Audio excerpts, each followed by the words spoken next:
I'm glad that you joined us for this podcast because we are on episode 4. We survived 4 episodes. 3 episodes. 4. This is our 4th episode. Yes. We survived to our 4th episode. Survived our old episodes.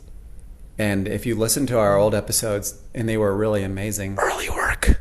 They were a little bit early work. Okay, anyway. Yeah. This is the first week where we haven't been just hotel hopping like crazy around Cape Town, and we finally have stayed in one place, and we've been in a VRBO rental. We're in a vacation rental in V&A waterfront, which is a little bit like Disneyland in South Africa. Yeah, it's like Disney Springs. Okay, Aren, can you please explain what load shedding is?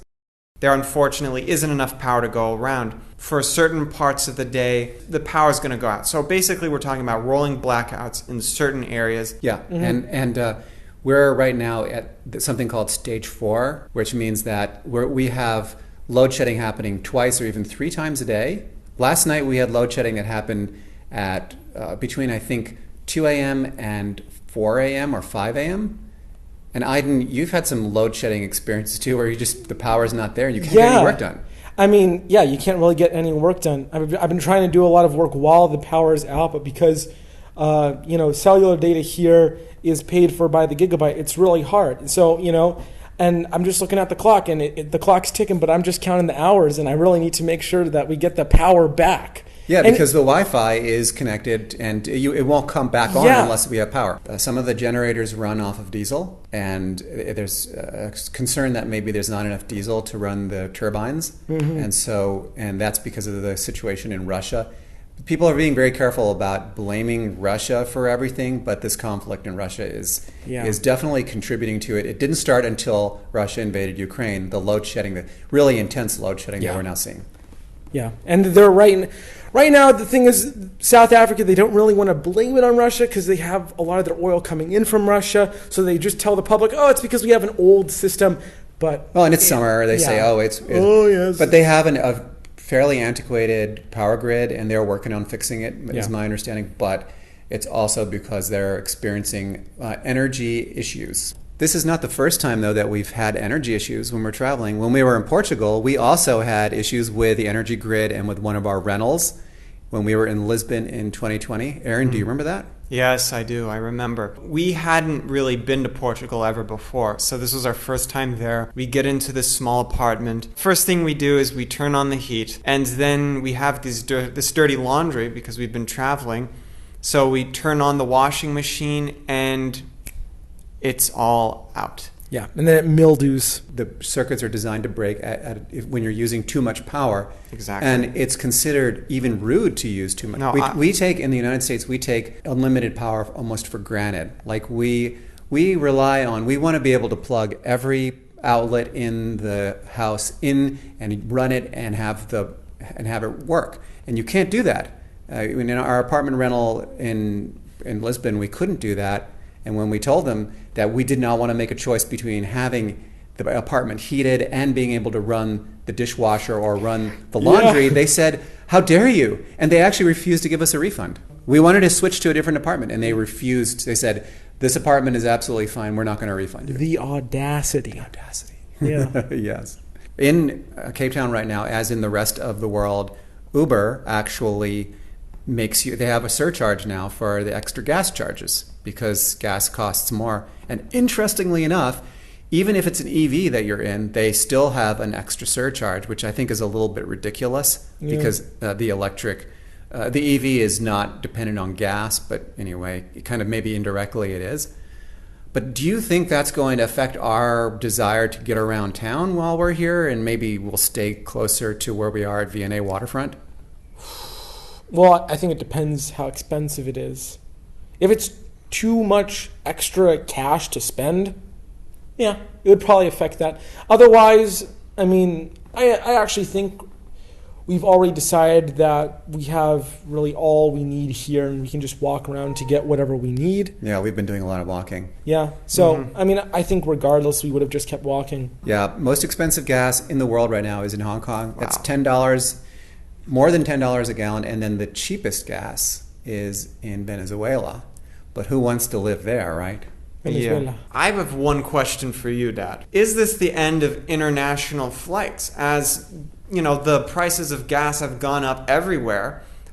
Is this going to affect ticket prices in such a substantial way that people are going to say, maybe I shouldn't do that Europe vacation? And will that war keep people from going anywhere near Europe for that matter? The airfares are really not determined by fuel prices. But if you do look at fuel prices, jet fuel prices are not at a record high. They hit a record high in 2008, but they're not quite there yet. Jet fuel prices are still, they're higher, but they're not like spiking into record territory just yet. The other thing is that with airfares, it's based on supply and demand. So if people don't want to fly, then airfares have to go down. It's not like gas prices where it's just a different dynamic. Will people want to go to Europe or not? I think that we already are experiencing lower demand for trips to Europe and flights to Europe. It's just not, people are still kind of skittish about COVID and things like that, and they're going to stay closer to home. So they'll be taking trips in North America, Canada, United States, and Mexico, and then in the Caribbean this summer. I don't think they're going to be going to Europe as much. I think that next summer might be the trip I think next summer might be the summer for everyone to take their trips to Europe and Asia and places like that. So I don't know. The whole energy situation is not too terribly clear. We'll just have to see. All right, this is Aren here. I want to do a bonus round, talking about power and electricity. Let's talk about plugs. Because, yeah. Power. There is a difference. Anywhere you go, you're going to find different plugs. But we found one plug that we weren't able to find anywhere else in the world here in South Africa. It is an antiquated British plug, and they still use it here a lot. Three prongs. There's no adapter that will adapt from that 3-prong to the American plug or to the European plug that we have. It's very difficult to get those things to mix and match. Yeah, it is. And also it's single use. You can only use it in South Africa, really, since no one else uses this plug, which makes it very difficult. So if you ever go to South Africa, remember you're going to have to buy some transformers. That is one of the worst things about this country. I'm told that they're working on doing the plugs over. So some of the newer homes will have the European plugs too. But the worst part about this whole thing is it's not even just an issue for the people coming over to the country. It's actually an issue for the locals, because the locals, when they buy a plug for their phone, it's going to come with the European plug. It's not going to come with that big 3-prong thing. If you buy any product here, it doesn't come with that plug. So everyone, not just the tourists coming in from Europe, but the locals too, need to buy transformers for these wall plugs that were made in like the 1960s, 1970s. When you know what, we have actually purchased a universal adapter, and I thought the universal adapter would work in South Africa. It does not. Nope. I guess it wasn't that universal. No, not that universal. No one can be that universal. I mean, just look at the prongs.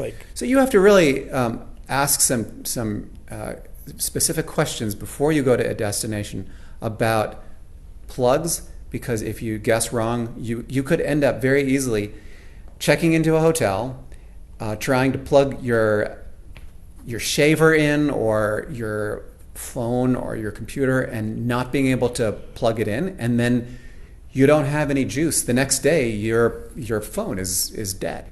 We're at the end of our podcast. This week's question for you is the American road trip dead? Yes or no? If you want to leave a comment, please do. You know where it is. Just scroll down and click on the comment section, and we will see you next week. Thanks. Yeah. Thank you for listening. Bye. Goodbye. Ciao. Ciao.